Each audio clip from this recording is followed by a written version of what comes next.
15 दिसंबर तक अंतर्राष्ट्रीय गीता जयंती महोत्सव का आयोजन किया जा रहा है। इसी कड़ी में आज धर्मनगरी कुरुक्षेत्र में स्थित गीता ज्ञान संस्थानम में 5 दिवसीय दिव्य गीता सत्संग का शुभारंभ हुआ। गुजरात के राज्यपाल आचार्य देवव्रत ने दिव्य गीता सत्संग में शिरकत करते हुए कहा कि विश्व की हर समस्या का समाधान पवित्र ग्रंथ गीता में निहित है। इस पवित्र ग्रंथ गीता के उपदेश आज भी पूरी तरह प्रासंगिक हैं। इन उपदेशों को आज हर व्यक्ति को अपने जीवन में धारण करने की जरूरत है। इन उपदेशों को जन जन तक पहुंचाने के लिए गीता मनीषी स्वामी ज्ञानंद जी महाराज का वर्तमान में अहम योगदान है। इन्हीं के प्रयासों से ही आज सरकार के माध्यम से विदेशों में भी गीता महोत्सव के कार्यक्रमों का आयोजन किया जा रहा है। आपको बता दें कि आज राज्यपाल आचार्य देवव्रत गीता ज्ञान संस्थानम में श्री कृष्ण कृपा जियो गीता परिवार द्वारा आयोजित 5 दिवसीय दिव्य गीता सत्संग के शुभारंभ अवसर पर उपस्थित जनसमूह को संबोधित कर रहे थे। इससे पहले राज्यपाल आचार्य देवव्रत और गीता मनीषी स्वामी ज्ञानंद जी महाराज ने गीता पूजन तथा दीप प्रज्वलित करके सत्संग का शुभारंभ किया। महामहिम गुजरात के राज्यपाल आचार्य देवव्रत ने गीता मनीषी ज्ञानंद की प्रशंसा करते हुए कहा कि उन्होंने गीता को जन आंदोलन बनाया है और विश्व स्तर पर गीता की पहचान करवाने का श्रेय भी गीता मनीषी को जाता है। गीता कैसे जी जाए ये गीता मनीषी ने दुनिया को सिखाया। गीता मनीषी देश का गौरव है और इनका आशीर्वाद हमेशा मेरे साथ रहा है। गीता मनीषी गौ माता और गीता के लिए हमेशा प्रेरणा स्रोत रहे हैं। इनके इस मिशन में जो लोग सहयोग दे रहे हैं वह भी साधुवाद के पात्र हैं। राज्यपाल ने कहा कि गीता जीवन जीने का आध्यात्मिक ग्रंथ है और कैसे जिया जाए और गीता में वेदों का ज्ञान है। भगवान ने 4 वेद 4 ऋषियों के माध्यम से बनाए और फिर वेदों का ज्ञान उपनिषदों में आया और यही ज्ञान गीता में है। गीता हमें कर्म करने का संदेश देती है। उन्होंने कहा कि गीता में कहा गया है कि कर्म करो लेकिन इसमें लिप्त नहीं होना चाहिए। गीता भारतीय दर्शन की जीवन पद्धति है। भगवान कृष्ण का जीवन चिंतन है। गीता में जीवन की हर समस्या का समाधान है।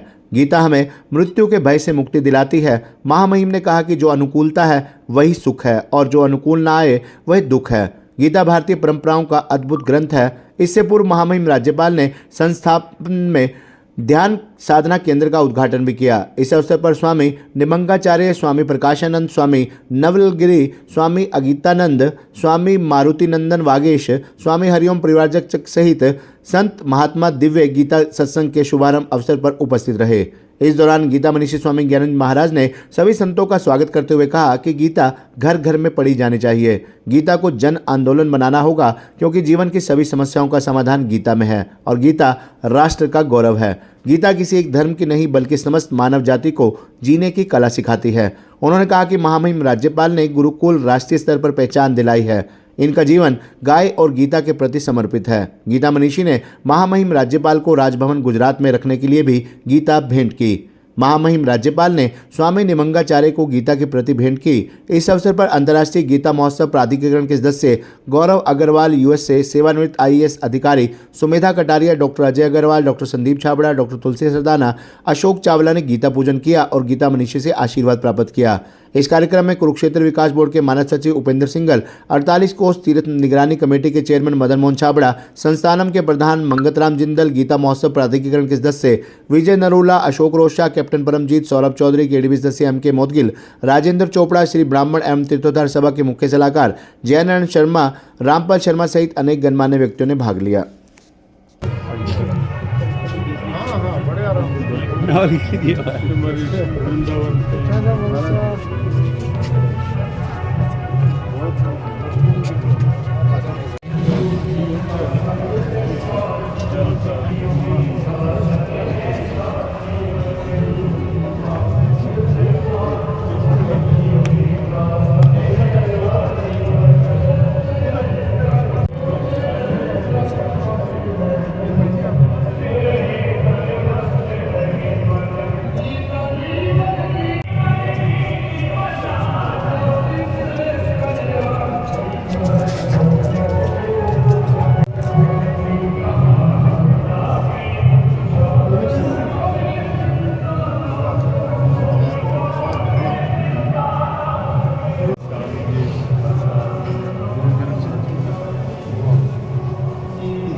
एक फोटो में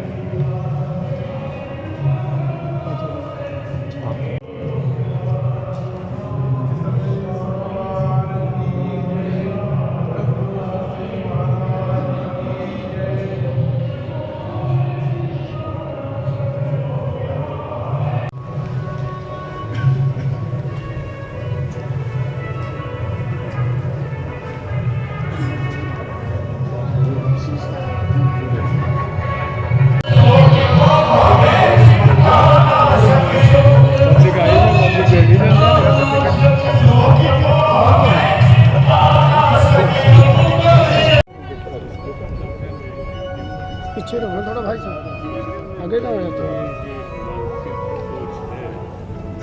चलते रहो आगे। जी जी जी।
गीता ज्ञान संस्थान का यह पावन परिसर, जहां निरंतर एक ही आवाज गूंजती है, मां सुजा कहने वाली गीता माता की शरण पूज्य परम श्रद्धेय गुरुदेव के श्री चरणों की पावन छाया, पूज्य श्री के श्री से ही प्रणाम होता यह 5 दिवसीय गीता ज्ञान अमृत महोत्सव मन का कोना कोना छंकृत कर देने वाले परम पूज्य सभी का शत शत नमन, शत शत वंदन।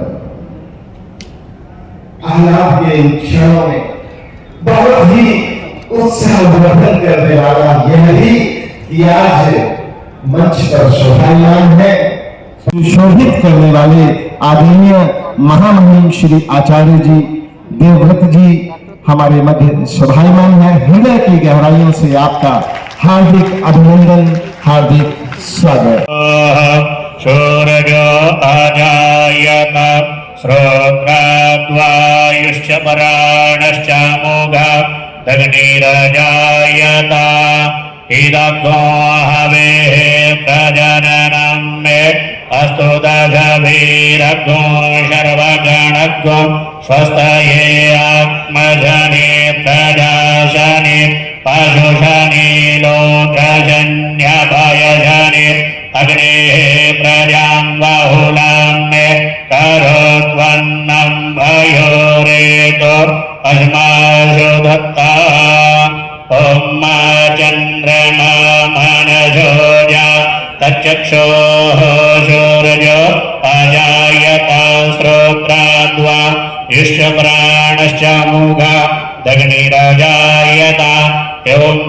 अग्निर्ज्योतिधा ज्योतिगमान् भृग्मो वर्चधा वर्चगवान्ना सहस्रधा आसी।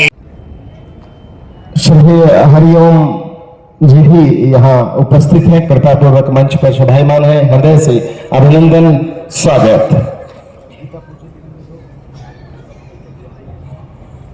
और अब मैं तिरोहति एतावानस्य महिमातो जायाश्च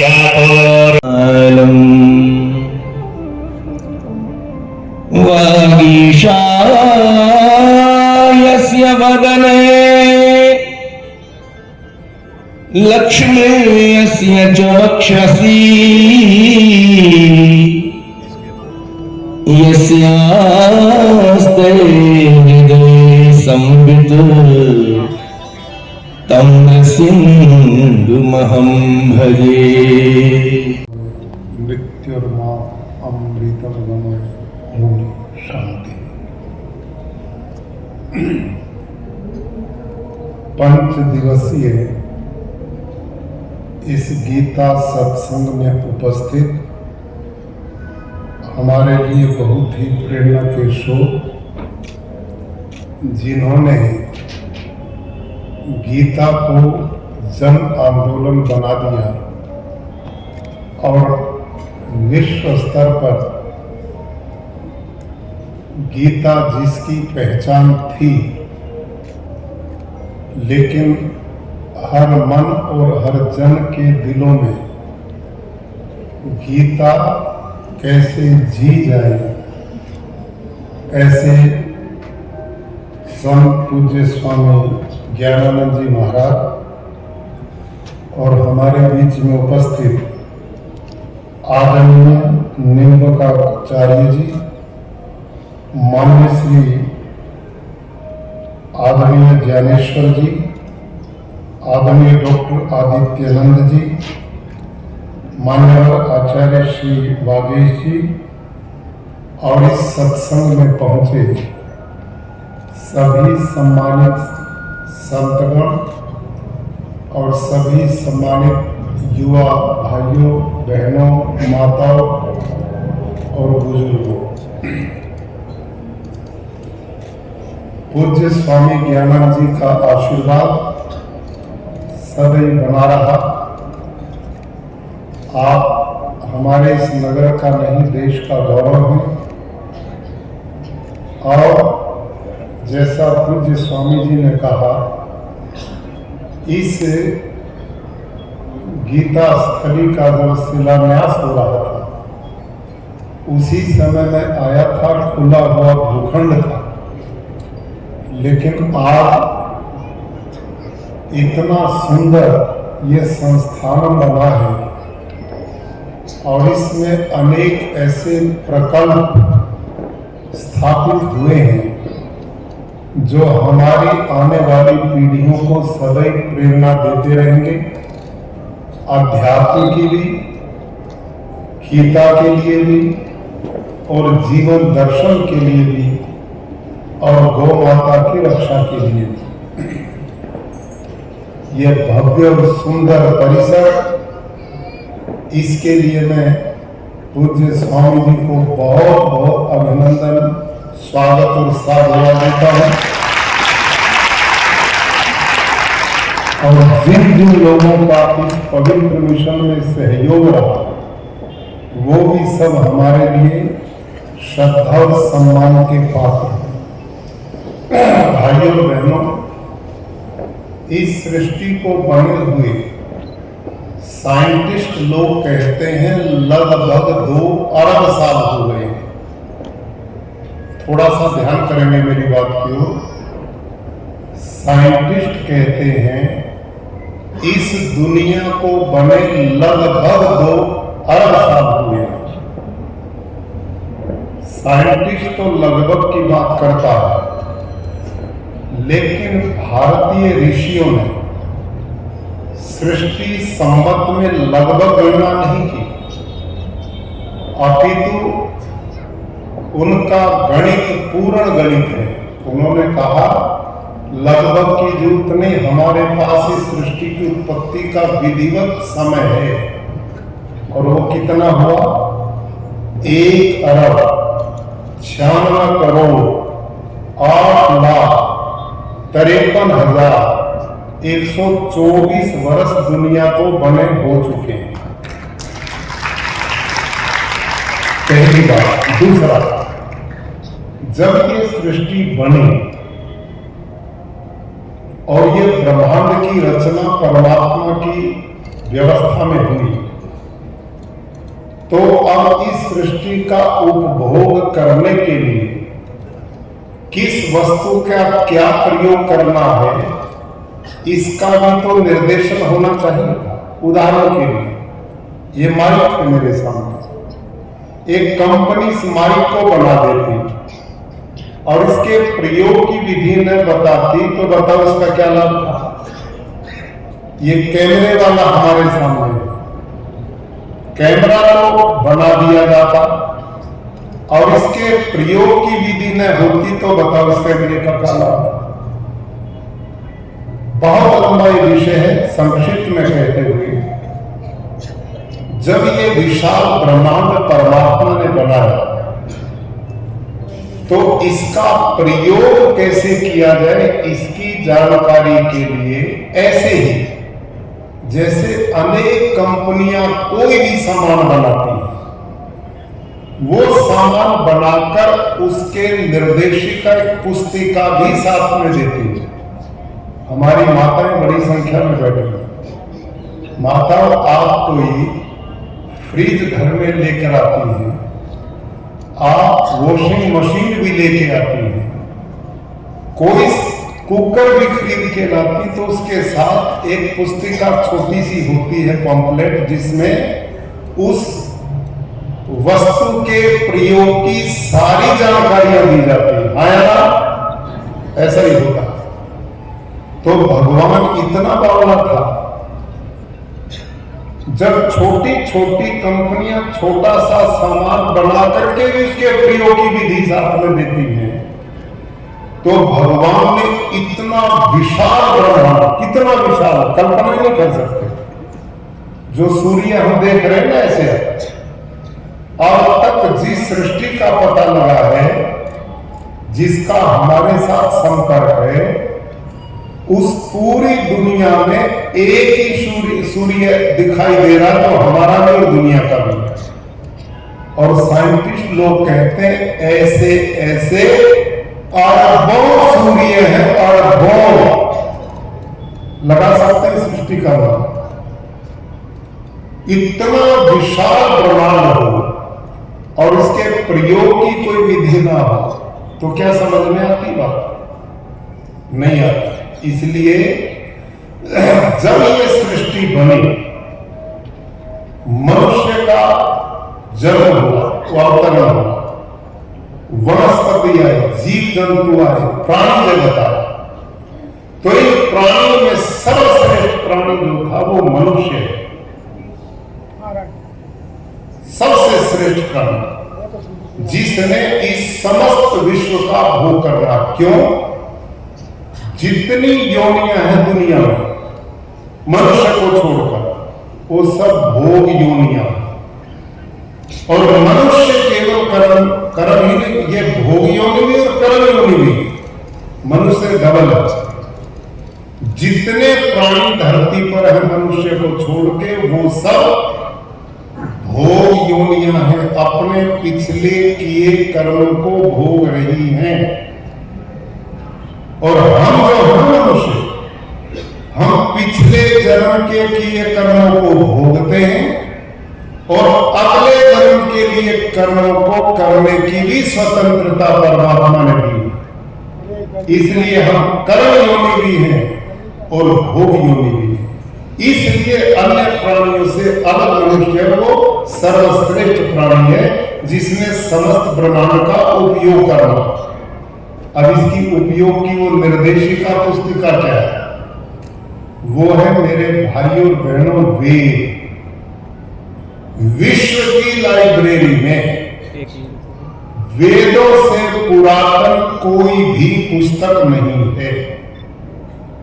जब ये सृष्टि बनी, जैसे कंपनियां उसके साथ निर्देशिका पुस्तिका देती हैं, वैसे ही सृष्टि के आदि में जो पहले ऋषि थे, जो सर्वश्रेष्ठ थे, जो मोक्ष अवस्था से मानव जीवन में आए थे, उनमें अग्नि, वायु, आदित्य और अंगिरा 4 ऋषि थे। और इनको क्रमशः परमात्मा ने 4 वेदों का ज्ञान दिया, ऋग्वेद, यजुर्वेद, सामवेद, अथर्ववेद।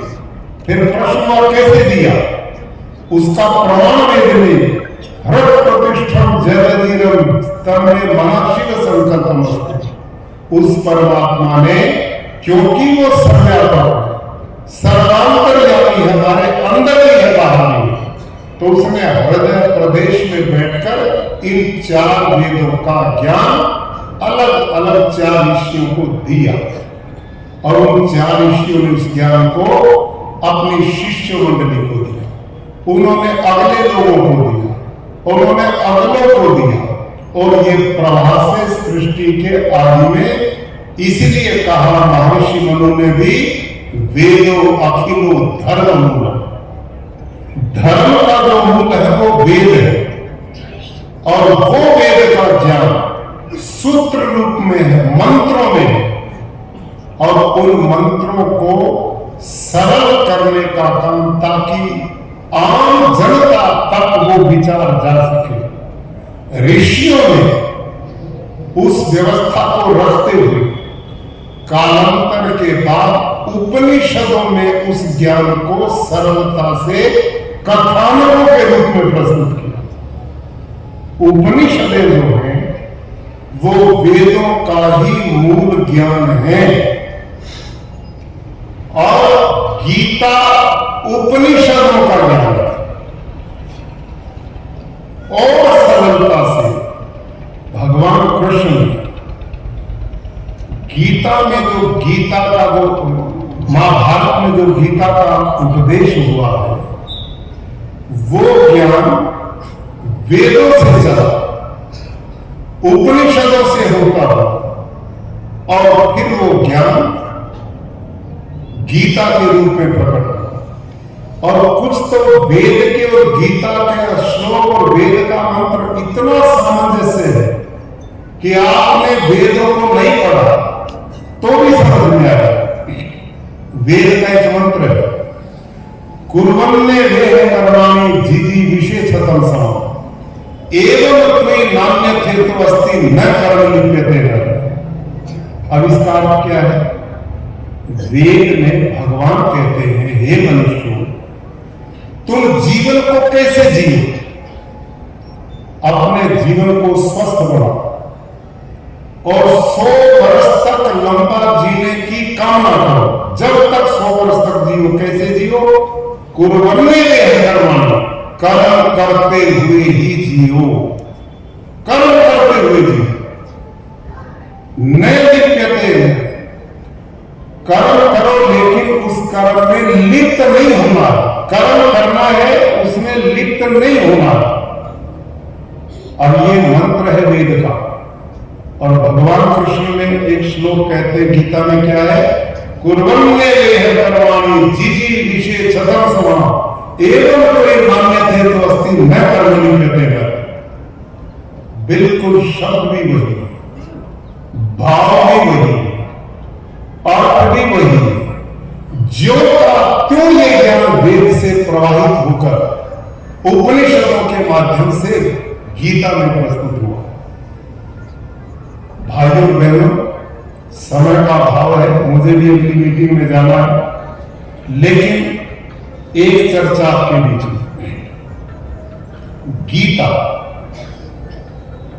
भारतीय वो दर्शन है, वो जीवन पद्धति है कि जो इस धरा पर जन्म लेने वाले हर मनुष्य के लिए, हर चुनौती के जिस चौराहे पर आदमी खड़ा, वहीं पर उसके प्रश्नों का समाधान है। यह ग्रंथ आध्यात्म, भौतिकवाद, जीवन का कोई भी क्षेत्र वहीं पर व्यक्ति का पथ प्रदर्शन करने वाला महान ग्रंथ है।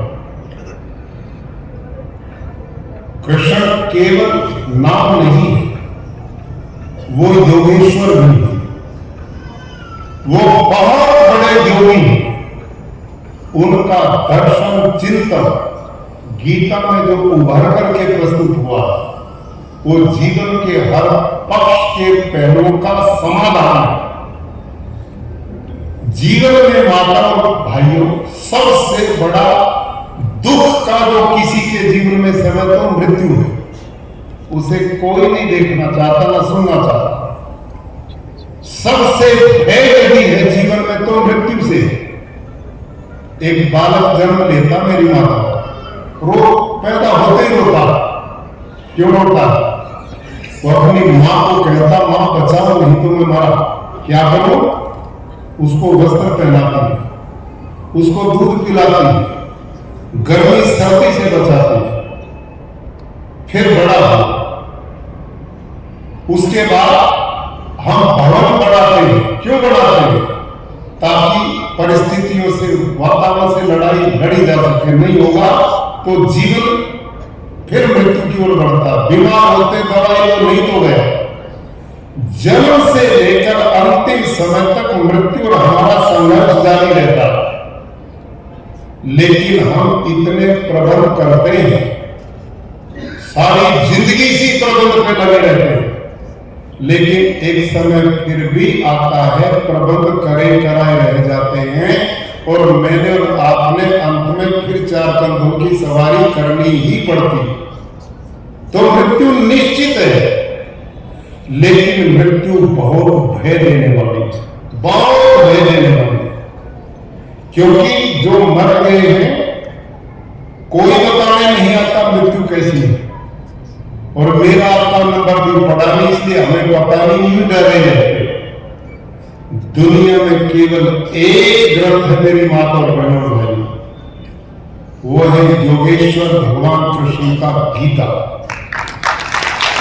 कि जो हमें जीवन की सबसे दुखी करने वाली परिस्थिति को भी इसी जन्म में इतने जबरदस्त मनोवैज्ञानिक भाव से मृत्यु के भय से मुक्त करने की शक्ति रखता है, वो केवल और केवल गीता।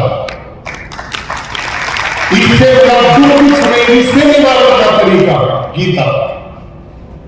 पाठा नैनम छिंदन्ति शस्त्रम नैनम दहति पावकः नैनम क्लेदरित्यापो न शोषति मारुतः।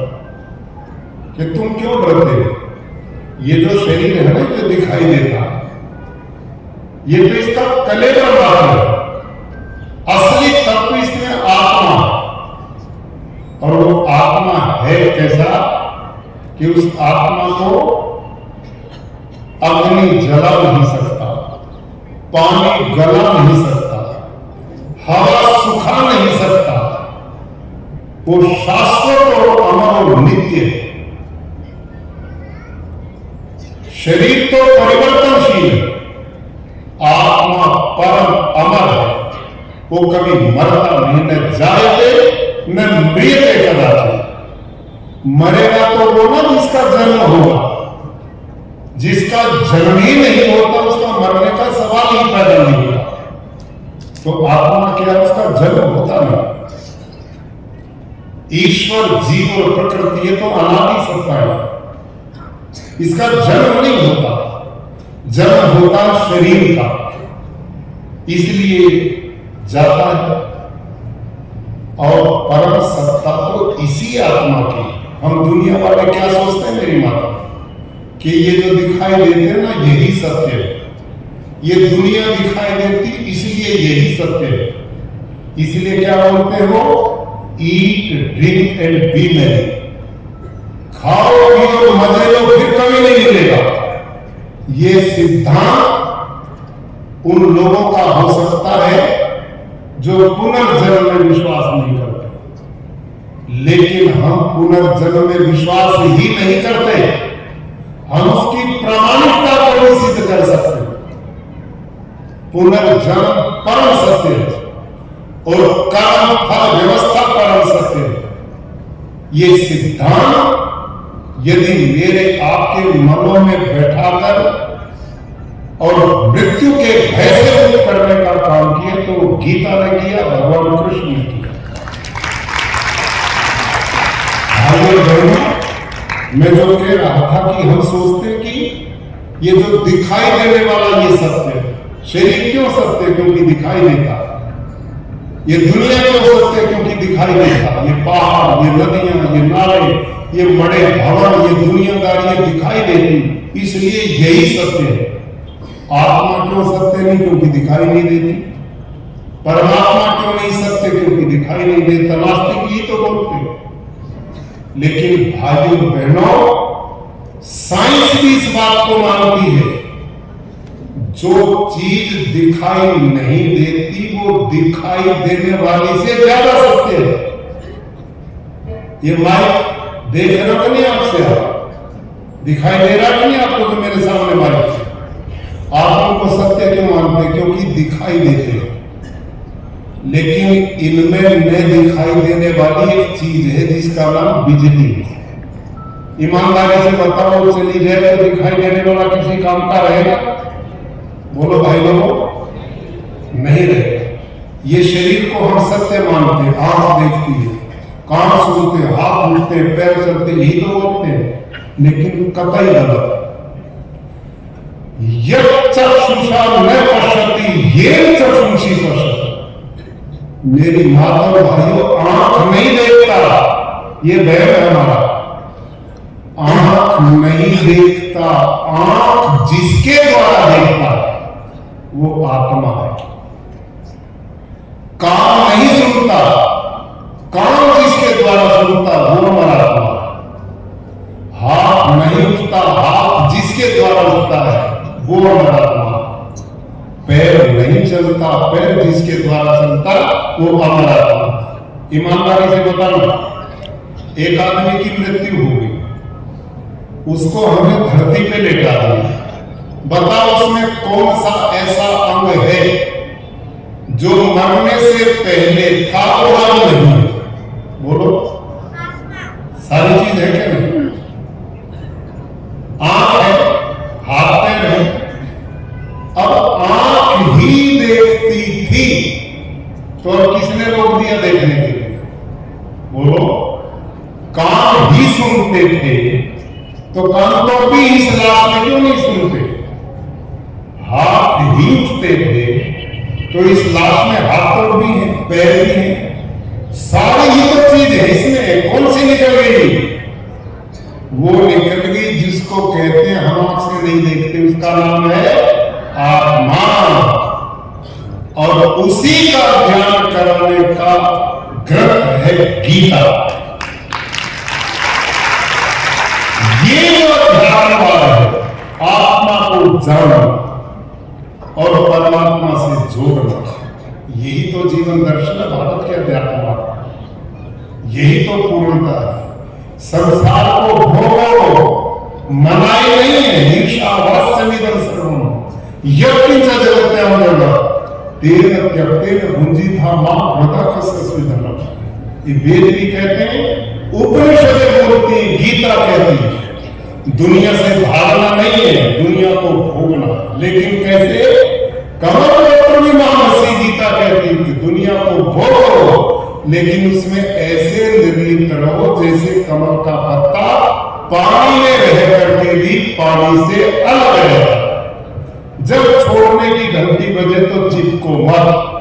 दुख किसका नाम है? अनुकूल वेदनी में सुखम, प्रतिकूल वेदनी में दुखम। जिस काम में हमारी अनुकूलता है वो सुख है, जिसमें अनुकूलता नहीं वो दुख है। सीधा भावना। हम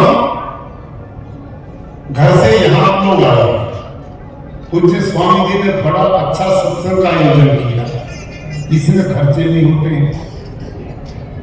घर में आपने कल जाकर के अपने बेटे बहू को कहा सत्संग में जाऊंगा, कुछ दान का सहयोग कराऊंगा, बेटे कुछ पैसे दे दो। बेटे ने 1000 रुपए पिताजी की जेब में डाल दिया।